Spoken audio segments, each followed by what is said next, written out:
අද අපි මේ වීඩියෝ ඉදි කතා කරන්නේ අපි ප්‍රෝග්‍රෑම් කරද්දී අපි ප්‍රෝග්‍රෑම් එකක් ලියද්දී අපිට මුණ පාන්න සිද්ධ වෙන විවිධ එරර්ස් වර්ග ගැන. ප්‍රධාන වශයෙන්ම අපිට කොටස් තුනකට බෙදලා වෙන් කරන්න පුළුවන් මේ එරර්ස් වර්ග syntax errors, logical errors සහ runtime errors කියලා. මුලින්ම අපි කතා කරමු මොකද්ද මේ syntax error එකක් කියන්නේ? කොහොමද මේවා අපි හොයාගන්නේ කියලා.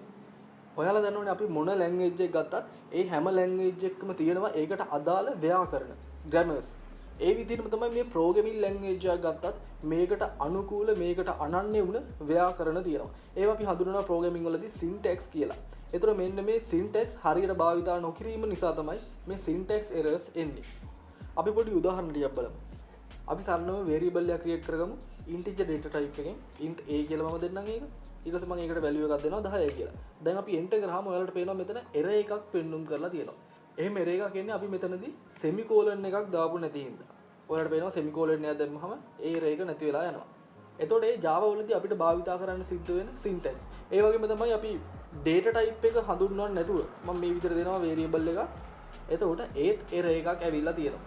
එතකොට මේ විදිහට error එකක් එන්නේ Java compiler ට හැකියාවක් නැති වෙනවා මේ variable එක හඳුනා ගන්න variable එකක් කියලා. මොකද ඒකේ data type එකක් හඳුන්වලා නැති හින්දා. ඊට පස්සේ අපි තව උදාහරණයක් බලමු. මම මේ විදිහට දෙන්න int c සමානයි a ධන b. හරි. එතකොට මෙතනත් error එකක් ඇවිල්ලා තියෙනවා. මෙතන අපි b ගැන කලින් සඳහනක් කරලා නැහැ. නමුත් අපි මේ b කියන එක මෙතනදී යොදාගෙන තියෙනවා. අපි ඒක හඳුන්වලා නැහැ variable එකක් කියලා. අපි ඒකට value එකක් දීලා නැහැ. ඉතින් මෙන්න මේ දේවල් හින්දා තමයි මෙතනදී error එකක් ඇවිල්ලා තියෙන්නේ. එතකොට විශේෂයෙන්ම මේ syntax error එක compiler ට හඳුනා ගන්න පුළුවන්. එතකොට compiler අපිට පෙන්눔 කරනවා මෙතන error එකක් තියෙනවා කියලා. එතකොට ඒ compiler ගේ උදව් ඇතුව අපිට පුළුවන් ඒ error එක හදාගන්න. හරි ඊට පස්සේ අපි කතා කරමු ඊළඟ errors වර්ගය ගැන. ඒ තමයි logical errors ගැන. අපි එතකොට මොකක් හරි ඕනම program එකක් හදන්නේ අපිට මොකක් හරි වැඩක් කරගන්න. එහෙම නැත්නම් අපි මොකක් හරි result එකක් බලාපොරොත්තු වෙයි. එතකොට අපි මේ බලාපොරොත්තු වුණ output එක නොලැබෙන අවස්ථාවක අපි ඒක හඳුන්වනවා logical error එකක් කියලා. උදාහරණයක් විදිහට මෙහෙම දෙයක් හිතන්නකො මම මේක ක්ලියර් කරගන්නවා. ඍජු කෝණාශ්‍රාකාර ඉඩමක් තියෙනවා. ඒකේ දිග ඒකක 10යි. ඒ වගේ මේකේ පළල ඒකක 5යි. එතකොට මේ ඍජු කෝණාශ්‍රාකාර ඉඩමේ පරිමිතිය එහෙම නැත්නම් මේ වටේ දිග තමයි අපිට බලා ගන්න ඕනේ. එතකොට ඒ දේ අපිට කරන්න පුළුවන් දිග සහ පළල එකතු කරලා ඒක දෙකෙන් ගුණ කරාම අපිට ඒකේ පරිමිතිය එහෙම නැත්නම් ඒ ඉඩමේ වටේ දිග බලා ගන්න පුළුවන්. ඒ විදිහට ගණනය කරගන්න පුළුවන්. අපි ඒකට පොඩි ප්‍රෝග්‍රෑම් එකක් හදමු. මම මේ විදිහට දෙන්නම් int දිගට length කියලා දෙන්නම්. length සමානයි 10යි කියලා දෙමු අපි.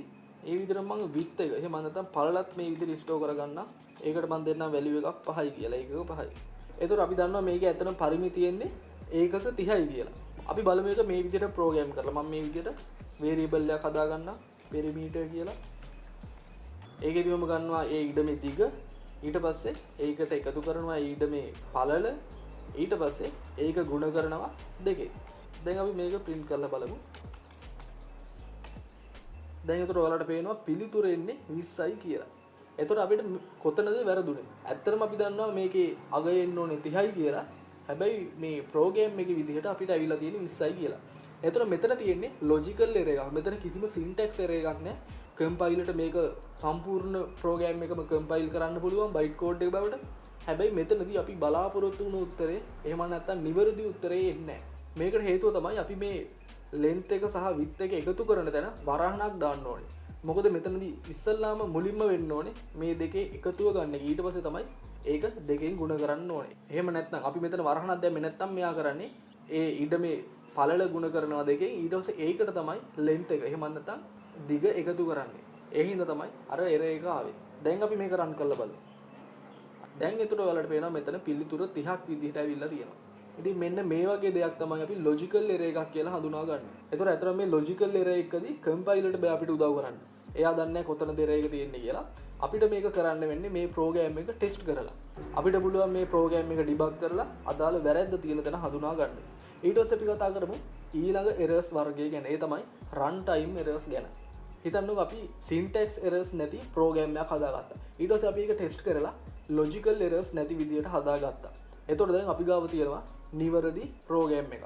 ඊට පස්සේ අපි බලන්න ඕනේ මේ program එක run වෙද්දී සිද්ධ වෙන්න පුළුවන් errors ගැන. එතකොට මේ runtime errors වෙන්නේ user කෙනෙක්ගෙන් වෙන්න පුළුවන්. අපි සරල උදාහරණයක් බලමු. මම මේක ක්ලියර් කරගන්නවා.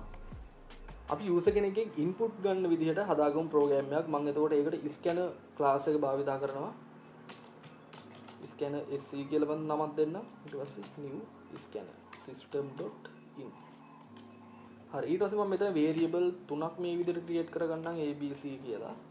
මම ඊට පස්සේ මෙහෙම දෙයක් print කරන්නම් enter first number. එතකොට පළවෙනි නම්බර් එක අපි ස්ටෝර් කරගමු A වලට A සමානයි sc.next int. හරි ඊට පස්සේ මම මේක new line එකකට යන්න නැති වෙන්න හදා ගන්නවා. අපි මේක copy කරලා ගමු. තව input එකක් ගන්න. හරි ඊට පස්සේ මම ඒක A input එක ගන්නවා B වලට ඒ වගේම මෙතන මම දෙනවා මෙතන වෙනස් කරනවා second number කියලා. හරි එතකොට මේ විදිහට අපි input දෙකක් ගන්නවා A වලට සහ B වලට ස්ටෝර් කරගන්න. ඊට පස්සේ මම ඒක C වලට ආදේශ කරනවා මේ විදිහට. A බෙදීම B. ඊට පස්සේ මම ඒකත් print කරන්න. answer කියලා දෙන්න. answer is. ඒක C වල value එක තමයි මෙතනදී print කරන්න ඕනේ. හරි දැන් අපි මේක run කරලා බලමු. එතකොට ඔයාලට පේනවා මෙතන ඇවිල්ලා තියෙනවා enter first number කියලා. අපිට මොකක් හරි value එකක් දෙන්න පුළුවන් එතකොට මෙතනට. මම දෙන්නම් 10යි කියලා. ඊට පස්සේ ඇවිල්ලා දෙනවා enter second number කියලා. මම දෙන්නම් 5යි කියලා. එතකොට ඔයාලට පේනවා answer is 2 කියලා ඇවිල්ලා තියෙනවා. එතකොට මේ විදිහට ඇවිල්ලා තියෙන්නේ අපි දුන්න සංඛ්‍යා දෙකේ බෙදීම 10 බෙදීම 5 2යි කියලා ඇවිල්ලා තියෙනවා අපි මේ හදපු ප්‍රෝග්‍රෑම් එකට අනුව. එතකොට මේකේ කිසිම syntax error එකක් නැහැ. logical error එකක් නැහැ. අපි බලාපොරොත්තු වෙන value එක එනවා. ඒ වගේම මේක කම්පයිලර්ට පුළුවන් කම්පයිලර්ට හැකියාවක් තියෙනවා සම්පූර්ණයෙන්ම බයිට් කෝඩ් එක බවට පරිවර්තනය කරගන්න. ඊට පස්සේ මම මේක ආපහු තව පාරක් රන් කරනවා. ඊට පස්සේ මම මෙතනට දෙනවා 10 කියලාම දෙන්නම්. ඊට පස්සේ දෙවෙනි සංඛ්‍යාව විදිහට මම බිංදුව කියලා දෙනවා. දැන් අපි මේක රන් කරොත් එහෙම ඔයාලට පේනවා මෙතනදී error එකක් generate වෙනවා. එතකොට මේ error එක අපිට බලා ගන්න පුළුවන් arithmetic exception කියලා එන්නේ divide by 0 කියලා එනවා. එතකොට අපි එතන බිංදුවෙන් බෙදපු හින්දා තමයි මේ error එක ඇවිල්ලා තියෙන්නේ. ඔයාලා දන්න මොකක් හරි සංඛ්‍යාවක් බිංදුවෙන් බෙදුවම අපි අනන්තය කියලා ගන්න. හැබැයි ප්‍රෝග්‍රෑමින් වලදී ඒක define කරන්න බෑ. ඒ හින්දා තමයි මෙතනදී error එකක් එන්නේ. ඒ වගේම මම මේක තව පාරක් run කරනවා. ඊට පස්සේ මම මෙතන first number එක වෙනුවට අපි දශම සංඛ්‍යාවක් දෙමු 4.5. දැන් enter කරොත් එහෙම ඔයාලට පේනවා ඒත් error එකක් ඇවිල්ලා තියෙනවා. එතකොට ඒ error එක බැලුවොත් එහෙම input mismatch exception කියලා එන්නේ. මොකද අපි මෙතනදී input එක ඉල්ලලා තියෙන්නේ integer value එකක් විදිහට.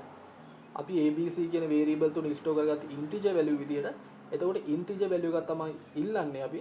හැබැයි එයා දෙන්නේ float value එකක්. එහෙම නැත්නම් දශම සංඛ්‍යාවක්. ඉතින් ඒ හින්දාත් මෙතන error එකක් සිද්ධ වෙනවා. ඉතින් මෙන්න මේ වගේ දේවල් තමයි අපි runtime errors කියලා හඳුන්වන්නේ. එතකොට මේ දේ program එකේ වැරද්දක් නෙමෙයි වෙන්න පුළුවන්. හැබැයි user මෙතනදී නොගැලපෙන input දුන්න හින්දා තමයි error එක සිද්ධ වෙන්නේ. හැබැයි program එකට සිද්ධ වෙනවා මෙන්න මේ වෙන්න පුළුවන් errors හඳුනගෙන එව්වටත් පිළිවෙමක් යොදන්න.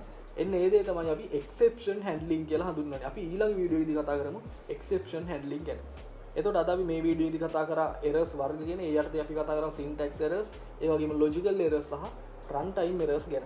එතකොට syntax errors කියලා අපි හැඳින්වුවේ programming language ඒකට අදාළ නිවැරදි syntax භාවිතා නොකිරීම නිසා ඇතිවෙන errors. ඒ වගේම logical errors ගැන කතා කරා. ඒකෙදී අපි බලාපොරොත්තු වෙන result එක, අපි බලාපොරොත්තු වෙන output එක ලැබෙන්නේ නැත්නම් ඒක logical error එකක් කියලා කිව්වා. එතකොට ඒ දේ අපිට නිවැරදි කරගන්න වෙන්නේ මේ program එක test කරලා. ඊට පස්සේ මේ program එක නිවැරදිව හැදුවොත් බාහිරින් සිද්ධ වෙන මොකක් හරි වැරද්දකින්ද එතන runtime errors සිද්ධ වෙන්න පුළුවන්. එතකොට මෙන්න මේ runtime errors අපි handle කරන විදිය ඊළඟ වීඩියෝෙදී කතා කරමු. ඉතින් මම හිතනවා ඔයාලට මේ errors වර්ග ගැන හොඳ අවබෝධයක් ලැබෙන්නේ නැති කියලා මේ වීඩියෝ එකේ. මේකට මොකක් හරි ප්‍රශ්න තිබුණොත් පහලින් කමෙන්ට් කරන්න.